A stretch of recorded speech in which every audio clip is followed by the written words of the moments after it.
the Free Kick Podcast. My name is Todd. And what a controversial call at the end of the Sporting Kansas City-Philadelphia Union game.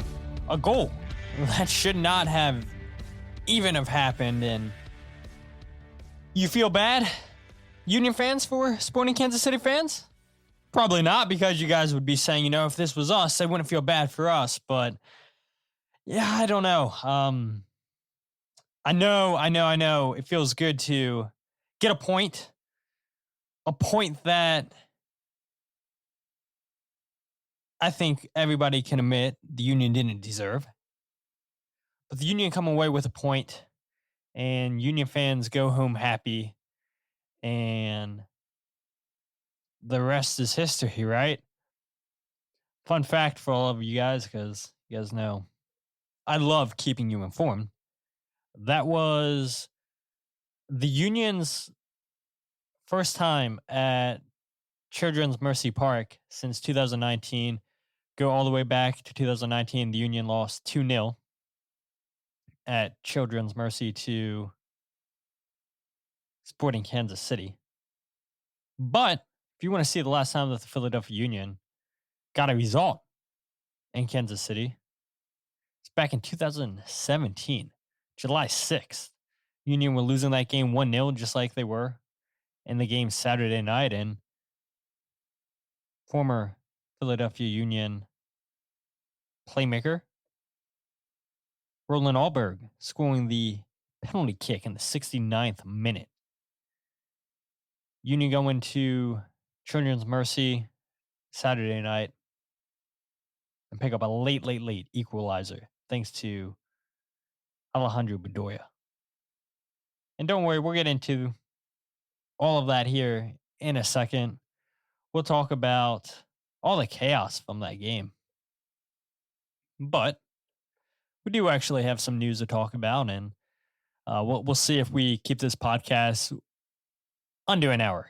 That's the plan, because last episode with Jose Nunez, if you guys listen to that, I told Jose, yeah, this is going to be a 30-minute podcast. And I think we got up to like 40, 45 minutes. My power cuts off. And I think that's the podcasting God saying, nope, you guys are not going over an hour. We're stopping you. So you can't stop yourself, because we know you're not going to stop yourself. So I appreciate all you guys listening to that episode with myself and Jose Nunez, whether you guys tune in live on Twitter Spaces or you guys went back and re-listened on the podcast feed. But like I said, we have some news. So let's get straight into the news. All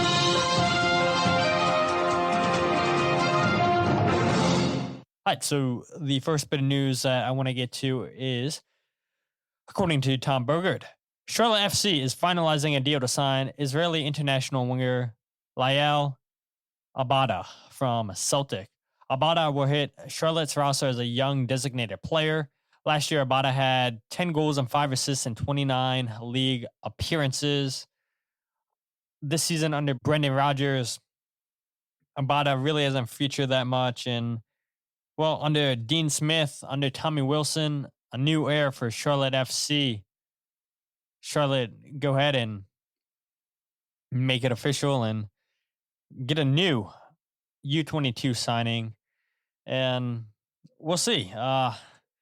Some of these big money signings that Charlotte have made over the years, I mean, they're not an old franchise. The last couple years, they really haven't been that exciting. They really haven't hit the ground running, maybe like those fans in that franchise would have hoped. But regardless, they get a new U22 signing in Charlotte.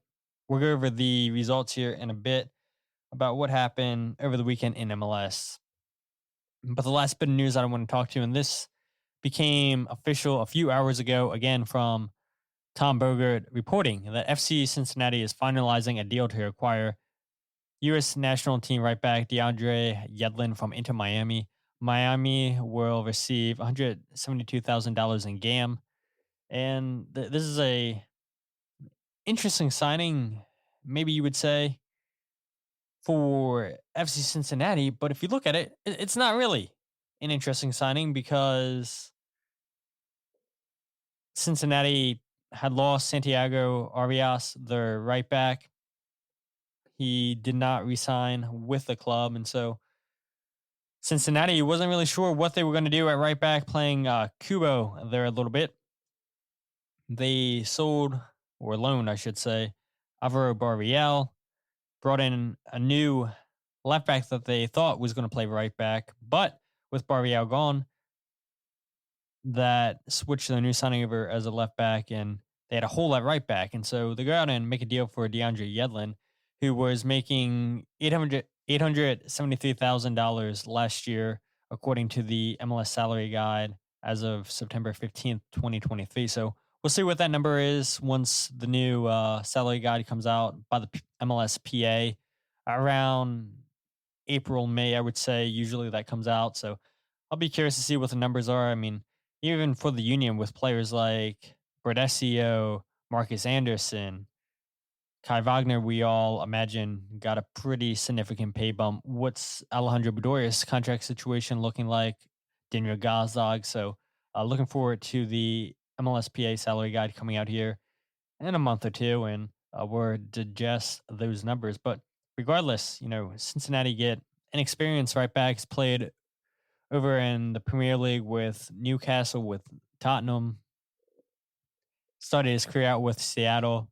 Last couple seasons playing with Inter Miami. And how do you guys think DeAndre Yedlin must be feeling? I mean, I don't know. It's like, yeah, you're going to a team that is obviously good. You're going to a team where you're going to start. He was starting down in Miami, but like, you're leaving Messi, you're leaving Suarez, you're leaving Busquets and Alba. You're on a stacked team, and being able to train every single day with those players, be around those players and say, yeah, Lionel Messi's my teammate. I mean, it's got to feel disheartening a little bit, right? To get traded away from that, where you're just living in a reality, it seems at times, I'm sure. But regardless, I mean, it's not like he's going to a bad team. He's going to the Supporter Shield winners of 2023 in FC Cincinnati. So I think there's a good move for FC Cincinnati. I think there's a good move for Inter Miami, and it's just a good move in general. MLS results over the weekend, if you guys weren't paying attention: Minnesota United and Columbus Crew, they tied 1-1 due to a late goal conceded by Columbus. Real Salt Lake versus LAFC in the snowstorm. Real Salt Lake won that game 3-0. Inter Miami blowout Orlando City 5-0. Thanks to 2 goals by Messi, 2 goals by Suarez, and a goal by Robert Taylor. Vancouver and Charlotte tied to a 1-1 draw in Vancouver. It's a good result there for Dean Smith. Chicago and FC Cincinnati. Cincinnati won that game 2-1 with Miles Robinson scoring his first goal with FC Cincinnati. And the whole reason I'm pausing here is because the scores keep disappearing with me. FC Cincinnati and Montreal. Montreal go into Dallas and win that game with a game-winning goal from Joseph Martinez. St. Louis defeats New York City 2-0. Houston Dynamo lose at home to New York Red Bulls by a score of 2-1. Colorado and Nashville tie 1-1 thanks to a late goal by Nashville. Seattle Sounders and Austin tie 0-0. San Jose loses at home to LA Galaxy 3-1. Portland and DC United tie 2-2. And New England lose 1-0 to Toronto at home. So there are your games in match day 3, they're calling it, even though a lot of teams have only played 2 games. But they're counting the Wednesday game, I believe, that Miami played as match day 1, and then match day 2 was the Union's very first game against Chicago last weekend. But we have Inter Miami in first, DC United in second, Columbus in third, New York Red Bulls in fourth, fifth, Montreal, 6, Cincinnati, 7, Charlotte, 8, Toronto, 9, Philadelphia, 10, Nashville, 11, Chicago, 12, Orlando City, 13th, Atlanta, 14th, New England, and 15th, New York City, who have 2 losses on the season so far. And you do wonder what's the leash look like for Nick Cushing? Over on the West, Portland in first, LA Galaxy in second, St. Louis in third, RSL in fourth, Minnesota in fifth, sixth, FC Dallas, seventh, LAFC, eighth, Sporting Kansas City, ninth, Vancouver, 10th, Houston Dynamo, 11th, Seattle Sounders, 12th, Austin, 13th, Colorado, and 14th, San Jose. And there's your very early standings in MLS this week. But let's go ahead and talk about the Sporting Kansas City versus Philadelphia Union game. As we all know, that game ended 1-1, and a lot of nothing from the Union in the first half of this game. Didn't really create any chances. It looked to me that the plan was probably always to get into the half, tied 0-0 if you can. Jim Curtin says that all the time in his press conferences that, yeah, the goal on the road is to get it to 0-0. And then in the second half, that's when we're going to go for it. The teams are going to feel like, they need to go at us and win at home. And that's when the Union are at their best, when they can hit on the counterattack. Well, the Union go down 1-0 yet again. The Union have conceded so far in every single game they played, whether it be in CCL or MLS play. They've conceded in every single game in the first half in this early season. And yeah, it's an unfortunate goal that Jose Martinez gives up. He falls over the ball. It's a good hit by Remy Vaultier. But not only is that Jose Martinez goal unfortunate, I mean, look at the own goal that Jacob Glesnes scored down in Saprissa, the handball that led to the free kick goal last Tuesday, the penalty Glesnes gives up. You have Semla poor parrying for the Herbers goal. Just a lot of uncharacteristic goals, and you can even throw in the just mismatch on the corner kick that Saprissa scored last Tuesday too. I mean, just a lot of goals that the Union don't typically concede. And it's hard. Like, after 4 games, it's hard to say, okay, is this like a really concerning trend? I mean, Jim Curtin said during his midweek press conference leading up to the Sporting Kansas City game, he said, a lot of these goals are fixable. It's stuff that we can go over on film and correct that on the training field. And I think I do agree with him. I mean, I just whenever at the own goal, the free kick because of the handball, the penalty given up, all those things are correctable. Unfortunate that Jose Martinez falls over the ball. Semler, I'm sure, would say that, yeah, I would parry the ball better so Herbers doesn't get a shot on goal. And it may be hard to accept that. It may be hard to say, yeah, I don't want to hear it. I know that those aren't typical Philadelphia Union goals given up, but they are giving those goals up. And I agree with you. Don't get me wrong. You never want to go into the half down 1-0. Jim Curtin said it how many times the last couple of years? We're a team that's not built to play from behind. And somehow, some way, the Union are playing from behind and getting results. And so you want to flip a negative into a positive? That's positive right there. The heart of this team. Going away to Sporting Kansas City and getting a point on the road. And I'm not naive. I know that wasn't a deserved point for the Union, and we'll get into that here in a second. Jim Curtin said it after the game that, yes, that shouldn't have been our throw-in. The ball went off of Mika Ua. He admitted that should not have been the Union's throw-in. I thought Sporting Kansas City caused a lot of issues on the right-handed side, going against the Union's left of Harriel, Lowe, and McGlynn. A really good underlapping run there from Davis on the goal that Voltaire scored. A lot of issues that Johnny Russell caused. A lot of just these underlapping runs from Davis. They tried to overload the Union's left-hand side a lot of times. And I thought, for the most part, the Union did a good job to deal with the threat on that side of the field. Early on, it looked a little bit nervy. You felt a goal was coming early in this game, and the first goal that we thought Sporting Kansas City scores, it's ruled off for offside. Union catch a huge break, and there was an issue there with Olivier Bizo just switching off on shallowy where someone makes a good save and then the ball falls to Johnny Russell. It's a moment where I said on Twitter, we've seen this the last couple of years with Olivier, where he just switches off for whatever reason during games. And it's concerning. And there's a reason why he hasn't been getting called up to the Cameroon national team. And it's because of moments like that.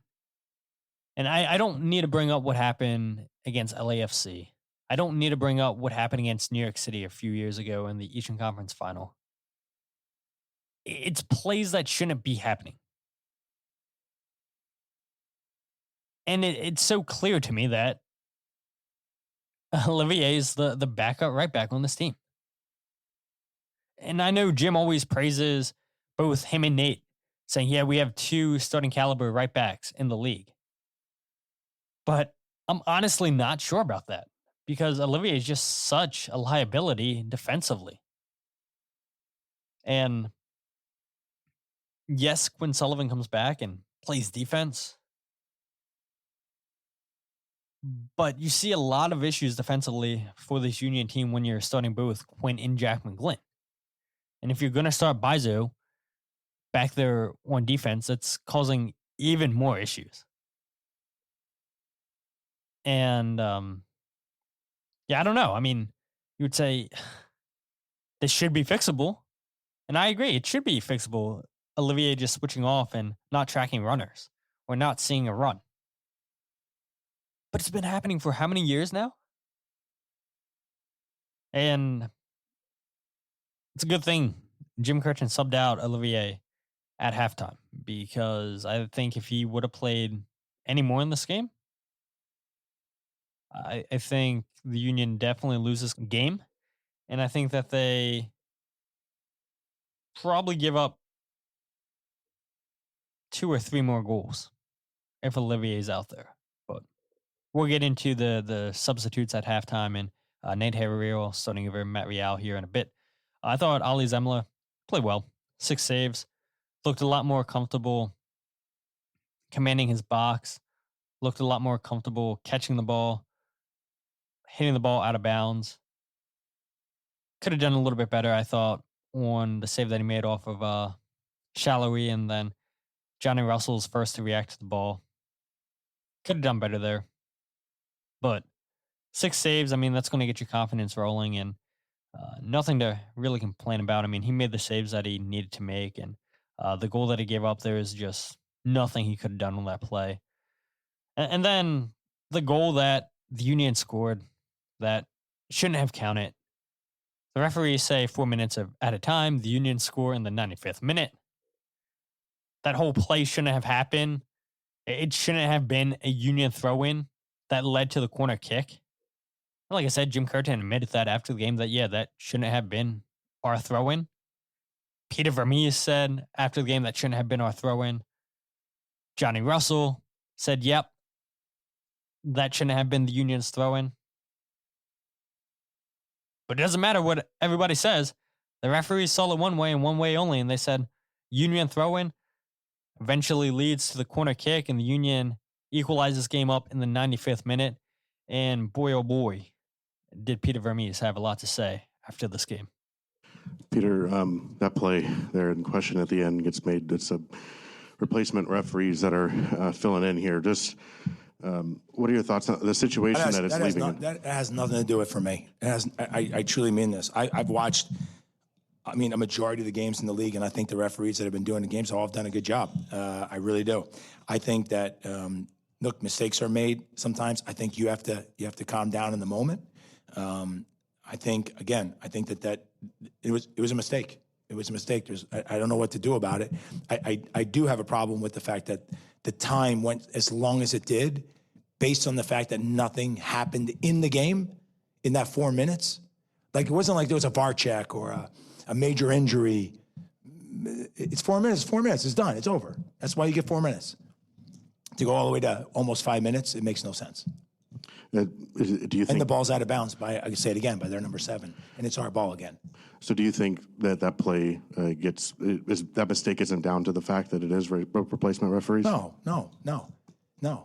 I don't. Do you see last year at the end of the year when we played Houston, we had referees there, and there was 2 handballs in that game, and neither of them got called. One should have been a red card. They didn't get called. No.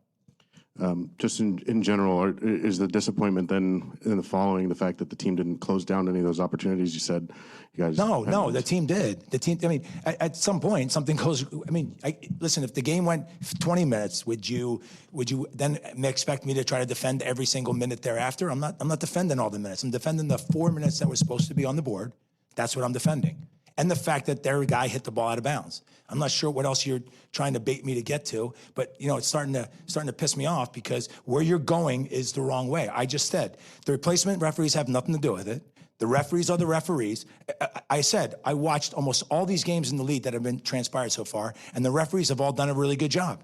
That's not the fact. And I also told you last year at Pro, those guys were refereeing the game in the playoffs, and those guys made 2 mistakes in the game or 2 penalty kicks that should have happened in that game, which we should have been in the final. Okay? I don't know what else you want me to say. Yeah, so obviously Peter Vermees is pretty upset there with the reporter who asked him the questions there about, is this a replacement refs issue? And I don't blame Peter for not going at the referees because I'm sure that there's only so much that he can say that anybody that's working for MLS can say. And it's MLS's choice to continue going with these replacement referees for, like I said in the intro, I guess this is our 3rd match week that MLS is calling it. It's ridiculous that we still have these referees, and we'll get into that a little bit later. But you would think that more experienced referees would get that call right.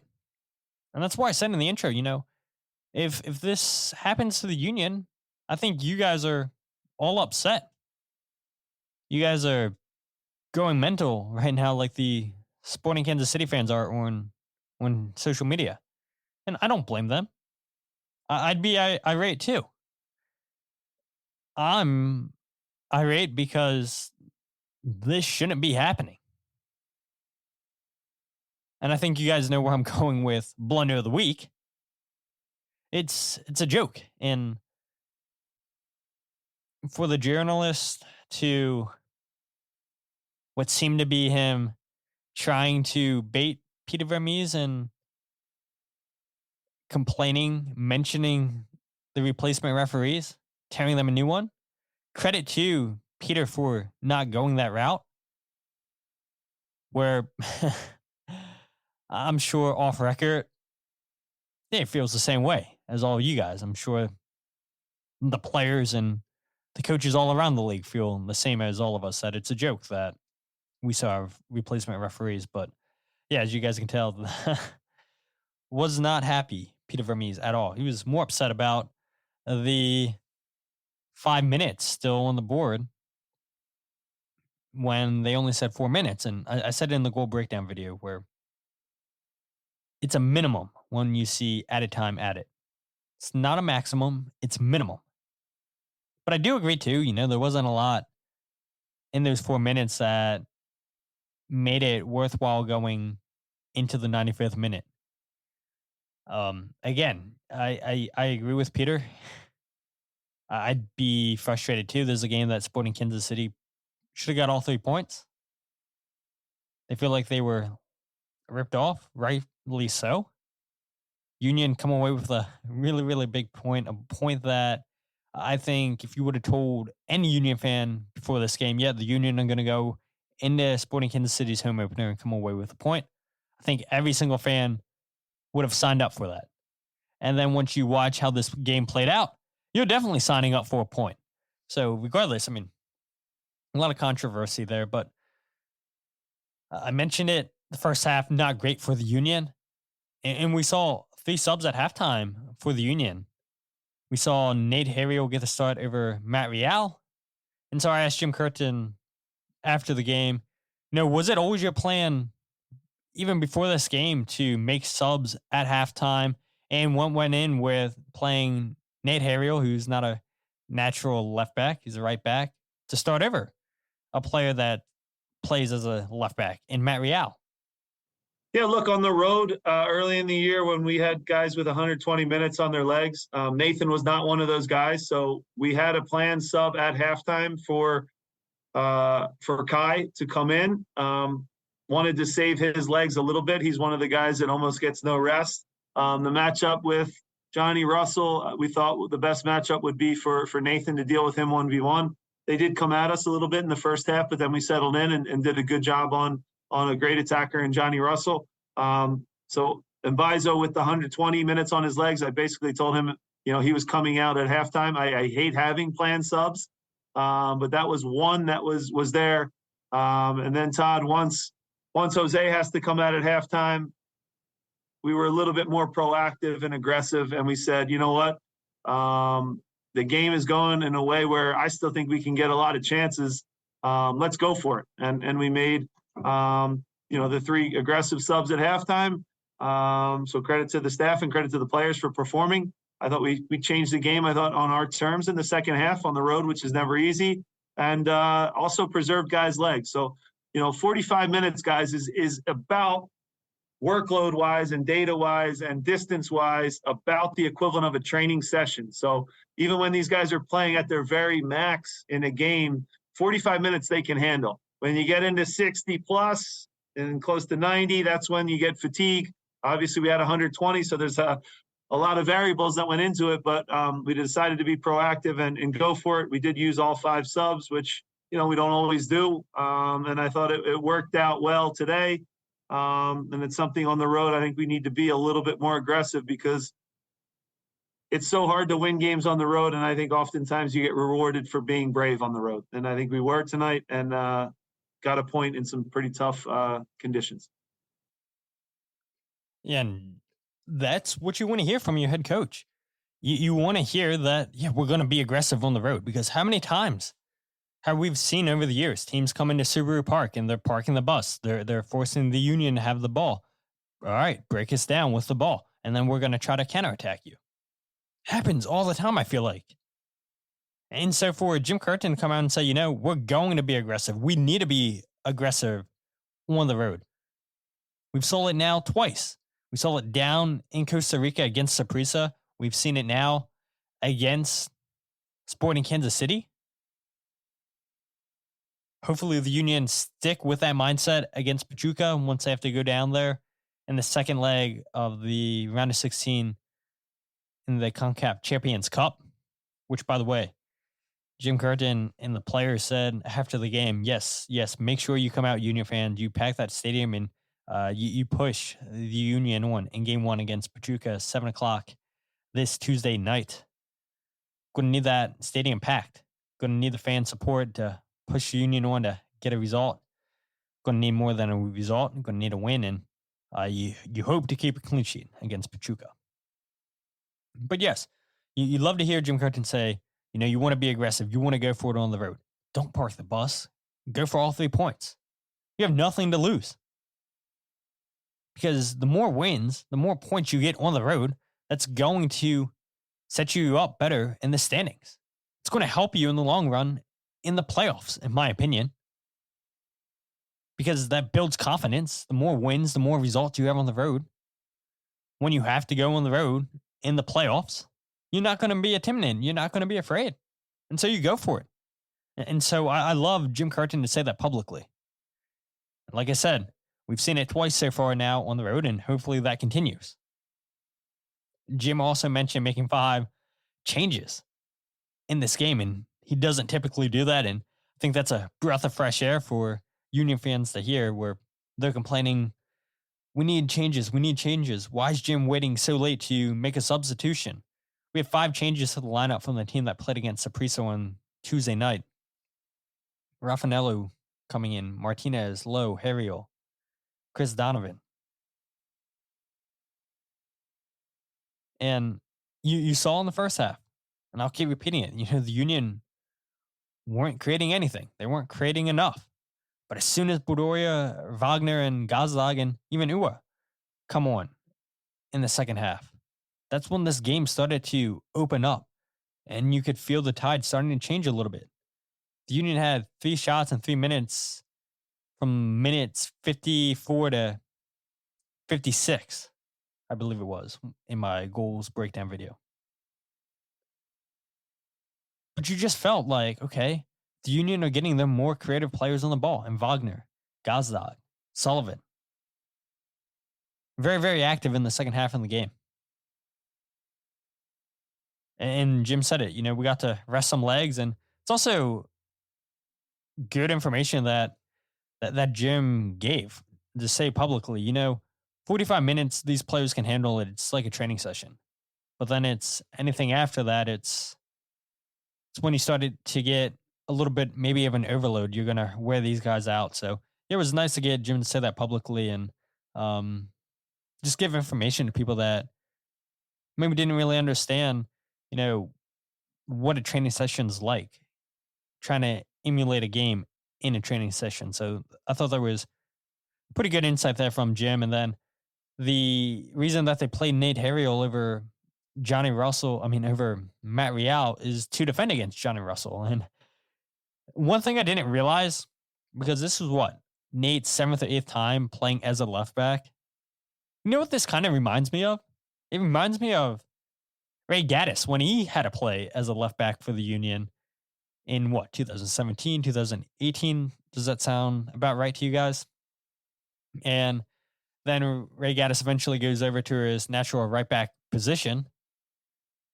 But this is kind of like Ray Gaddis 2.0, right? A right back playing as a left back. But the only difference is Nate Harriel scores.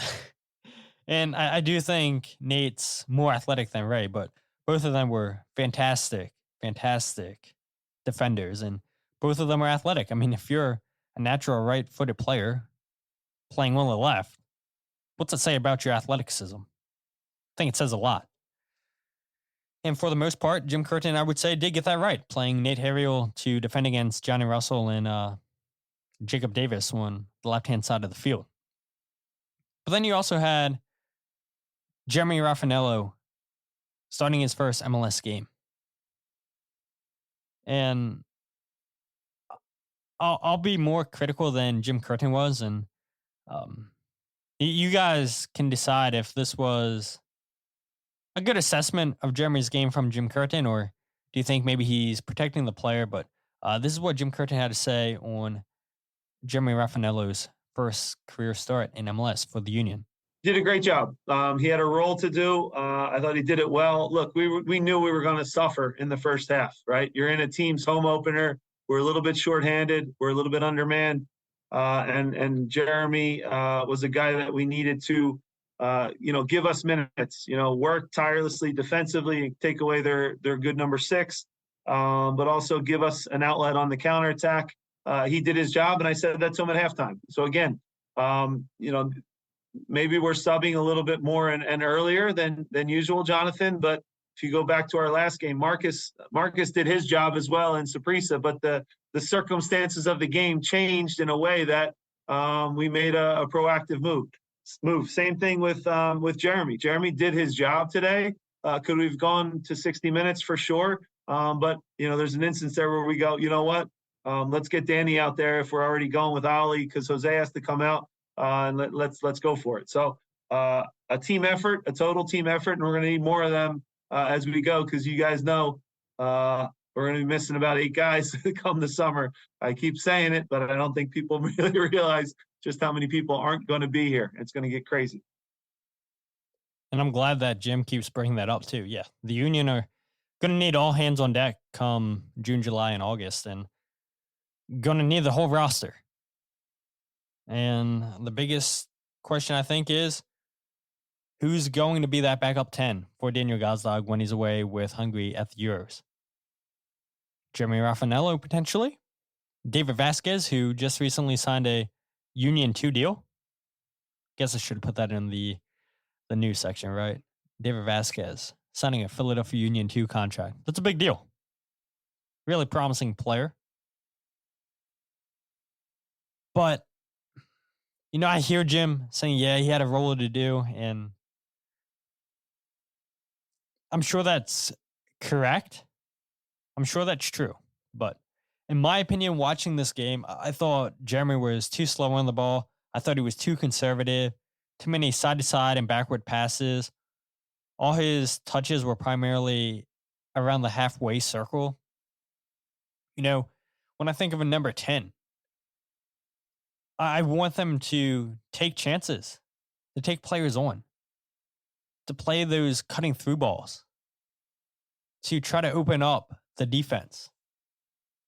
And that's not really what the Union had Rafanello doing in this game. And maybe it goes back to Jim Curtin's point, saying, yeah, look, Jeremy had a job to do. And he did his job well. So maybe it was the Union's idea to have Jeremy just sit around that halfway circle, track back on defense, don't play any risky passes, keep it conservative. And maybe that's all that the Union asked Jeremy to do.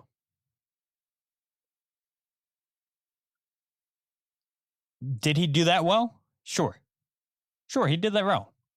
If that is how the Union wanted him to play, then Jim's right. He did his job. But man, if you're Jeremy Rafanello, you're a player that likes to shoot from distance, you're a player that likes to go for it, doesn't that feel a little bit disheartening to you? And this isn't a knock on Rafanello, because I thought nobody on the Union looked good going forward in the first half. And again, it goes back to Jim's point where he said over and over again over the years, if we can get to halftime tied 0-0, then we'll be good. But then he comes out and says, we want to be aggressive. And maybe that's how they're going to approach it going forward. Just play conservative in the first half and then go forward in the second half. Because that's exactly what happened in this game. So we'll see. Maybe that is it. But what about Alejandro Bedoya? Bringing a spark off the bench. Yeah, he did a great job for us tonight. He gave us a real calming presence in the second half, connected his passes, and then in the biggest moment when we're throwing guys forward, whether basically the last kick of the game, for him to have the composure there, you see so many guys try and full swing that one and hit it a ton, and it winds up in the 30th row. To him to just guide it into the upper corner speaks to the composure, the talent. It's not an easy finish because there's a lot of traffic in front of him, but a big play from him. You give credit to everybody in that situation because the ball that's whipped in is gives them a handful. We have guys jumping and making it hard. Last-ditch effort at the end of the game.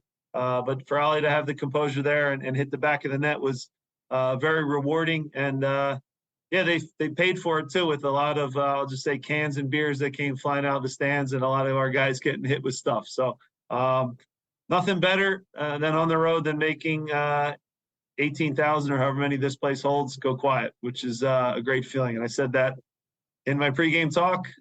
It's really hard to do, but when you go on the road and you make the crowd go silent, it feels really, really good. Yeah, and for people that are defending the throwing of objects at the Union for celebrating in Sporting Kansas City supporter section, it's totally uncalled for. It's totally uncalled for. Because I can remember a few years ago, Hani Mukhtar scores against the Union in the playoffs, and he's celebrating right in front of me in the river end. Nobody's throwing stuff at him. People are booing. People are giving the middle finger, sure. But nobody's throwing beer. Nobody's throwing water bottles. And it's been a couple times now we've seen this happen to the Union. Nashville last season saw it against LAFC in MLS Cup final. And everybody seems to have no problem whatsoever. Oh, it's okay if you do it against the Union.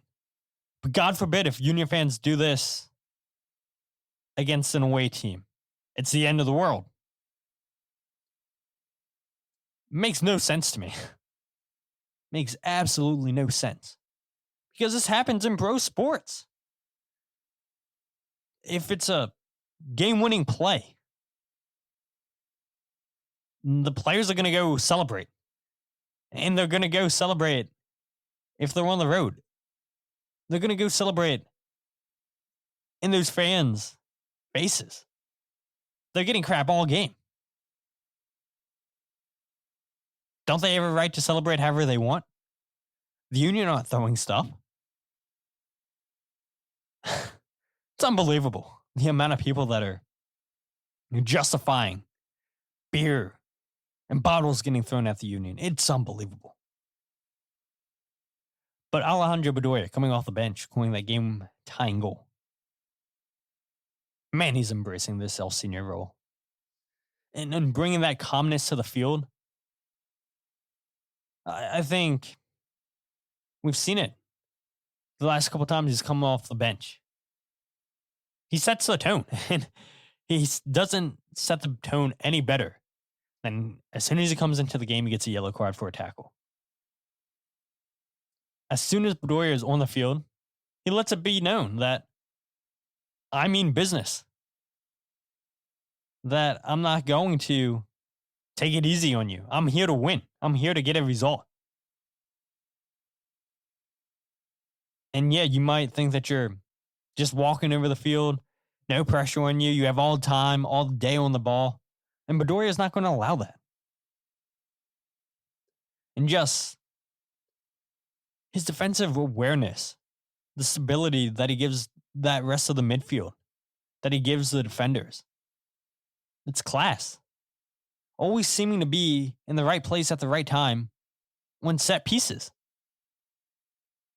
And it's poor tracking by the two forwards that came onto the field in Abada and Afrira. Poor defending by them. But hey, Alejandro Bedoya capitalizes on it. Weak punch away by Tim Melia. Union take advantage of a completely blown call by the referee in this game, and they get a point. But let's go ahead and talk about the 3 stars quickly, then Blunder of the week. And so, my 3 stars, I think, comes as no surprise to any of you guys. Number 3 on the night, Alejandro Bedoya. 1 goal, 2 chances created, 3 passes into the final third, 2 out of 2 tackles won, 1 ball recovered. Number 2 on the night, Quinn Sullivan, 90 minutes. That's the 4th time this season in all competitions, by the way, that Quinn's gone 90 minutes. And, he said to me last week, and, I've come in the last couple of years the most fit player on the team. I'm always winning the beep test. Jim Curtin even said that last year when I interviewed him at the United Soccer Coaches Convention in Philadelphia. Quinn Sullivan's super fit. And for him to just not lose a gear. I mean, he gave away the ball at one point in the second half, and then he tracked back and won it back. You gotta love this kid. The hustle on this kid. And it's never been a question of, all right, does he have an engine on him? Will he play hard for you? That's never been the question. It's finding where he can play on the field. And now that Quinn's adding goals and assists, creating chances, 2 chances on the night, 5 passes into the final third, 1 out of 1 tackles, 1 interception, 1 ball recovered. Man, Quinn Sullivan's fun to watch. It's a fun player. And number 1, Damian Lowe, 3 out of 3 tackles, 1, 4 interceptions, 7 ball recoveries, 3 out of 6 ground duels, 1, and 3 out of 5 aerials, 1. He's been, other than Quinn Sullivan, maybe the Union's second best player this season. And it's a shame that he doesn't get to play Tuesday night because he's suspended against Pachuca. But he's just a calming presence back there. Always hustling. Yeah, maybe sometimes he gets turned like the other 2 center backs. But he offers you something completely different from Jacob and Jack, and that's speed. That's speed. And it's not many people that are going to outrun Damian Lowe. And Damian had himself a great game against Sporting Kansas City. Yeah, I mean, he potentially could have been sent off in this game for his challenge. Got a yellow card for it in the 58th minute. But Damian Lowe continues to be a calming presence back there. And one of the only bright spots out of the center backs for the Union so far this season. But let's go ahead and talk about Blunder of the Week. So I think you guys all know what it's going to be. It's going to be towards Pro/MLS for locking out the PRSA, Pro Referee Soccer Association referees, for people that don't know what that stands for. Plus, I don't know if you guys saw this, but over the weekend, the head referee for the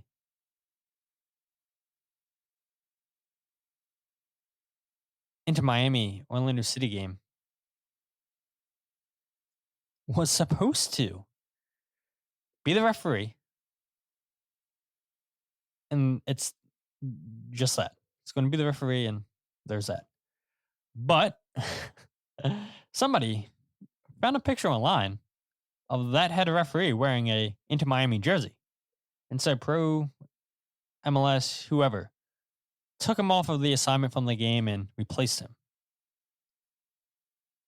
But how poor of a look is that for MLS, for Pro, to not know any of this stuff, to not check into the backgrounds of these referees that they have replacing the PRSA refs? How poor is that on Pro and MLS? So poor. It's like, what are we doing? You guys are already messing up with locking out the referees, and you come in and bring in replacement referees that have not looked great, have made countless mistakes already the last 2 weekends. I just don't understand why MLS would be okay with this. This makes your product look weak. Don't we remember a couple years ago? Doesn't MLS executives remember a few years ago when there was replacement referees in the NFL? And how much hate, how much negativity there was from the press and the media because of bad calls. And I think that's where MLS kind of lucks out, that they're not that big of a league. Because you best believe if a referee is pictured wearing a Philadelphia Eagle, Pittsburgh Steeler jersey, whatever team, and he's going to referee whatever team's jersey he's wearing, he's going to referee that game this week. Do you know how much of an outcry that would be on social media? You know how big that would be in the news? You know how many sports stations are talking about this? They're all talking about it. But because MLS isn't as big as those leagues, I think they dodge a bullet. And yes, they were getting dragged on social media, and eventually, there was enough pressure that they changed the head referee for this game, so good on them. But it should have never got this far. Do the research. We've seen so many bad tackles. What? The LA Galaxy Inter Miami game last weekend, where Marky Delgado is sent off for his second yellow card. And now Miami are up a man, and they eventually score the equalizing goal. But MLS goes back and looks at it and says, yeah, that's not a yellow card. He doesn't touch Busquets. It's a joke. It's an absolute joke that you're replacing referees that should be refereeing at this level with referees that maybe have never refereed ever at this highest level. It's a joke. And MLS is okay with dragging this on. And for people that are maybe not so caught up with what the PRSA is, it's a soccer referees union for professional soccer referees in the U.S. And within that union, there's a smaller bargaining unit made up of MLS officials. And those are the referees that are locked out. And the replacement referees aren't a part of the PRSA. So that's why, they're still refereeing, that there's still referees out there because they're not a part of this union. And Pro can pull these guys from wherever. And we've seen they're literally pulling referees from wherever, that they are not qualified to referee at the highest level of soccer here in America. And eventually somebody's going to get seriously hurt. A player's going to get seriously hurt. And then we're going to hear the MLSPA come out and just condone these replacement referees. Because, here's an interesting thought. What if Messi gets hurt? What's MLS going to do then?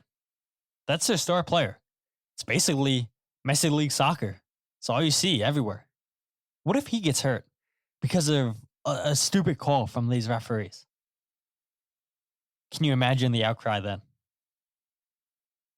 But if you guys aren't following the podcast on Twitter, Instagram, or Facebook, follow @FreeKickPod, wherever you get your podcast, The Free Kick. Check out the YouTube channel, youtube.com/FreeKickPod. Subscribe to the page, like the videos, tell all your friends about it. I really want to grow that.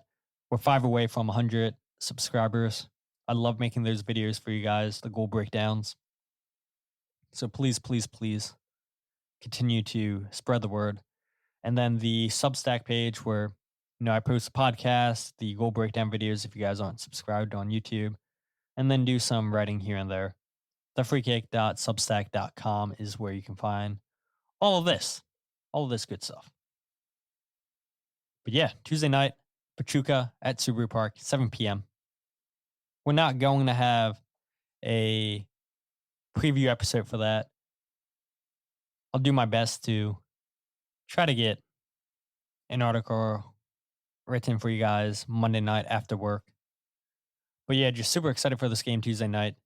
Hopefully you guys come out, pack out Subaru Park, and hopefully we see the Union score multiple goals and don't concede any. I know it's a tough ask against a Pachuca team that's red hot, one of the highest scoring teams right now in Liga MX. But with you guys leading the charge at Subaru Park, you guys can help this team do wonderful things. But until then, my name is Todd, and this is the Free Kick Podcast.